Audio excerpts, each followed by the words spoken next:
사랑하는 미랄의 성도 여러분, 2026년 새해 처음 말씀 묵상으로 인사드립니다. 제가 묵상이라는 말을 참 좋아합니다. 올해도 이 말씀을 받으시는 모든 것들이 스쳐 지나가는 흩날리는 겨와 같은 말이 아니라 우리 안에 깊이 심겨지고 녹아지는 생명의 말씀으로 들려지기를 간절히 소원합니다. 그 소원을 가지고 오늘 우리에게 주시는 말씀 우리 받도록 하겠습니다. 요한일서 4장 13절부터 21절까지의 말씀입니다. 하나님이 우리에게 자기 영을 나누어 주셨습니다. 이것으로 우리가 하나님 안에 있고 또 하나님이 우리 안에 계시다는 것을 우리는 압니다. 우리는 아버지께서 아들을 세상의 구주로 보내신 것을 보았고 또 그것을 증언합니다. 누구든지 예수를 하나님의 아들로 시인하면 하나님이 그 사람 안에 계시고 그 사람은 하나님 안에 있습니다. 우리는 하나님이 우리에게 베푸시는 사랑을 알았고 또 믿었습니다. 하나님은 사랑이십니다. 사랑 안에 있는 사람은 하나님 안에 있고 하나님도 그 사람 안에 계십니다. 사랑이 우리에게서 완성되었다는 사실은 이 점에 있으니 곧 우리로 하여금 심판날에 담대함을 가지게 하려는 것입니다. 우리가 이렇게 담대해지는 것은 그리스도께서 사신 대로 또한 우리도 이 세상에서 그렇게 살기 때문입니다. 사랑에는 두려움이 없습니다. 완전한 사랑은 두려움을 내쫓습니다. 두려움은 징벌과 관련이 있습니다. 두려워하는 사람은 아직 사랑을 완성하지 못한 사람입니다. 우리가 사랑하는 것은 하나님이 우리를 먼저 사랑하셨기 때문입니다. 누가 하나님을 사랑한다고 하면서 자기 형제 자매를 미워하면 그는 거짓말쟁이입니다. 보이는 자기 형제 자매를 사랑하지 않는 사람이 보이지 않는 하나님을 사랑할 수 없습니다. 하나님을 사랑하는 사람은 자기 형제 자매도 사랑해야 합니다. 우리는 이 계명을 주님에게서 받았습니다. 아멘.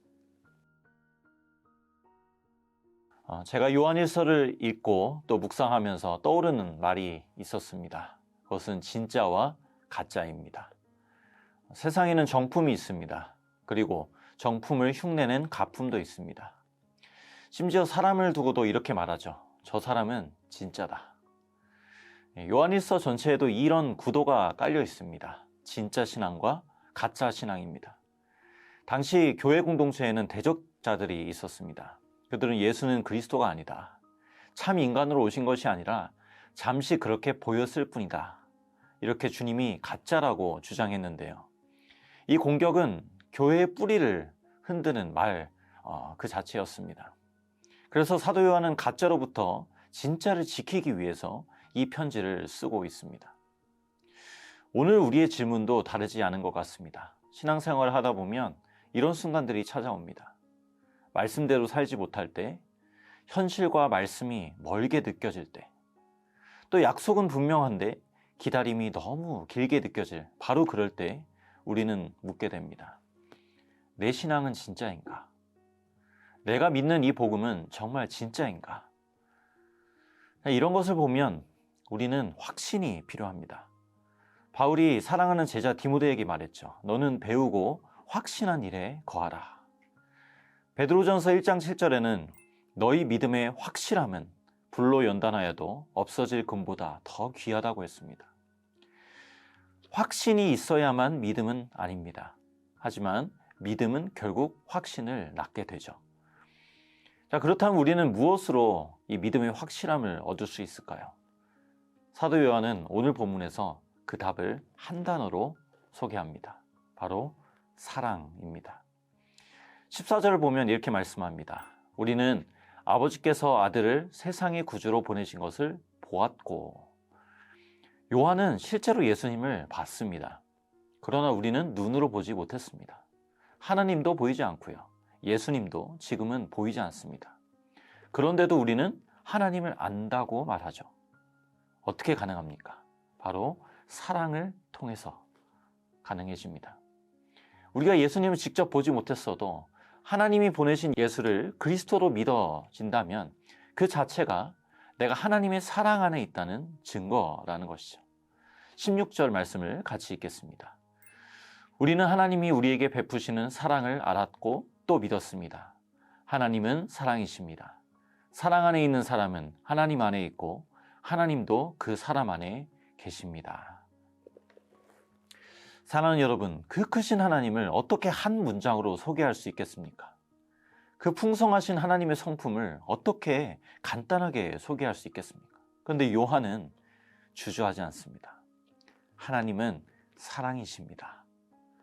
하나님과 우리 사이에 반드시 있어야 한 가지가 있다면 그것도 사랑이라고 말하는 거죠.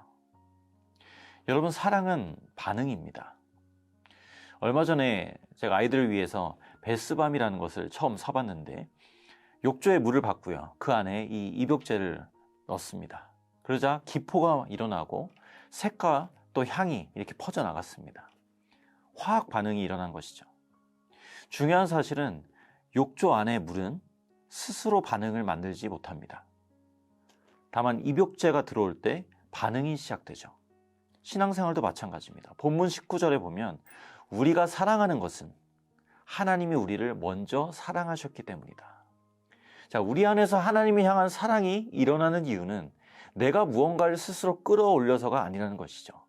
하나님의 사랑이 먼저 우리 가운데 떨어졌기 때문에, 임하였기 때문에 그 은혜는 반응을 낳고 사랑은 결과로 나타나게 되더라는 것이죠.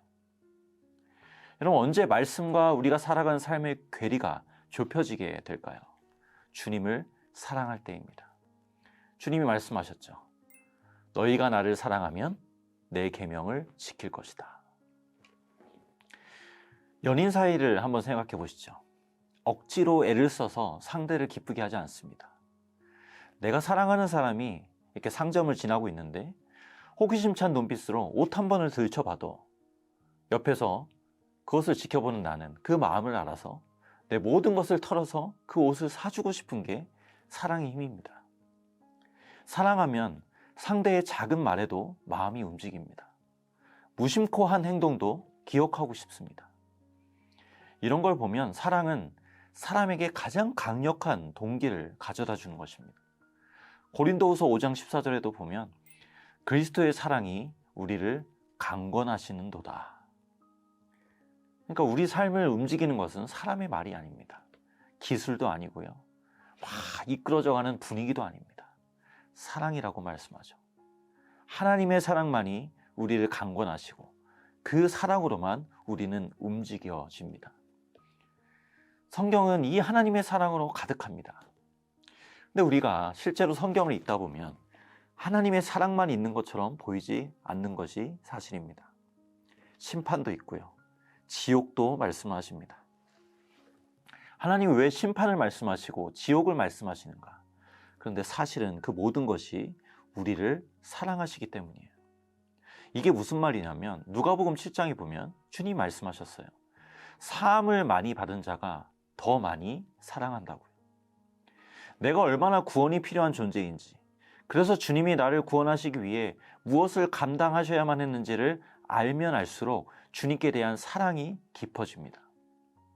이처럼 사랑하신 그 사랑은 결국 우리를 어디로 데려가냐면 담대함으로 데려가요. 내가 잘해서가 아니라 주님의 사랑으로 내가 지옥에 가지 않게 되었구나. 내가 세우고 이뤄낸 의 때문이 아니라 주님이 나의 완전한 의가 되셔서 하나님이 나를 기뻐해 주시는구나. 결국 심판날도 두렵지 않게 되는 것이죠. 18절에 그 말씀입니다. 사랑에는 두려움이 없습니다. 완전한 사랑은 두려움을 내쫓습니다. 여러분, 이 사랑을 알 때 우리는 사랑을 더 깊이 할 수 있습니다. 사랑을 강조한다고 해서 사랑이 되지 않죠. 사랑은 경험입니다. 입양이 된 아이의 이야기를 들은 적이 있는데요. 입양된 첫날 이제 그 가족이 웰컴 식탁을 근사하게 차려놓았는데 이 아이가 밥상 앞에서도 밥을 한 숟갈도 먹지 못하더라는 거예요. 사랑을 받아본 적이 없고 또 버림받았고 앞으로도 버림받을 수 있는 이 두려움이 있는 거죠. 그러자 부모가 이 아이를 데리고 부엌으로 갑니다. 냄비를 하나하나 열어 보여주면서 말합니다. 이게 다 네 거야. 또 냉장고를 열어 보여주면서 부족하면 이 재료들 다 가져다가 새롭게 해줄 거야. 그러니까 사랑을 받아들이기까지 이 아이는 시간이 필요했던 거죠. 그랬던 아이가 이 사랑이 익숙해지기 시작합니다. 사랑이 채워지기 시작합니다. 사랑을 경험한 거죠. 이제 이 아이에게 사랑이 더 이상 생소하거나 이상한 것이 되지 않는 순간이 온 것이죠. 사랑하는 여러분, 주님의 사랑이 부족하지 않습니다. 어쩌면 우리 안의 상처와 두려움이 그 사랑을 아직 받아들이지 못하게 하는 것일지도 모릅니다. 그런 우리에게 사도 요한은 우리의 떨리는 두 손을 마주 잡으면서 말하는 것이죠. 하나님은 사랑이십니다. 그분은 아들을 아끼지 않으셨다고. 이 사랑은 진짜라고 우리를 격려합니다. 사랑하는 여러분, 새로 밝아온 2026년, 이 사랑을 더 깊이 알아가고 경험하는 한 해가 되시기를 소원하고요. 그래서 이 믿음의 확실함으로 단련되고 세워지는 복이 가득하시기를 주님의 이름으로 간절히 소원합니다. 기도하겠습니다. 하나님 아버지, 나를 사랑하면 내 계명을 지키리라 말씀하셨습니다. 계명을 지키는 것이 우선이 아니라 우리를 먼저 사랑하신 그 사랑의 넓이와 길이와 높이와 깊이를 우리가 더욱더 깨달아 알 때 우리가 주님의 마음을 더 알고 싶고 주님의 뜻을 행하고 싶은 그런 자리로 우리가 나아가기를 줄 믿습니다. 2026년 주님 허락해 주셨습니다. 이 한 해 동안 우리의 가장 큰 소원이 주님을 더 아는 것이 되고 주님을 더 사랑하는 것이 되어서 정말 올 한 해 동안 하나님의 기뻐하시고 선하시고 온전하신 뜻을 분별하며 하나님께 우리의 삶의 모든 순간을 영적인 예배로 올려드리는 저희들 되게 인도하여 주시옵소서. 감사드리며 예수 그리스도의 이름으로 기도드립니다. 아멘.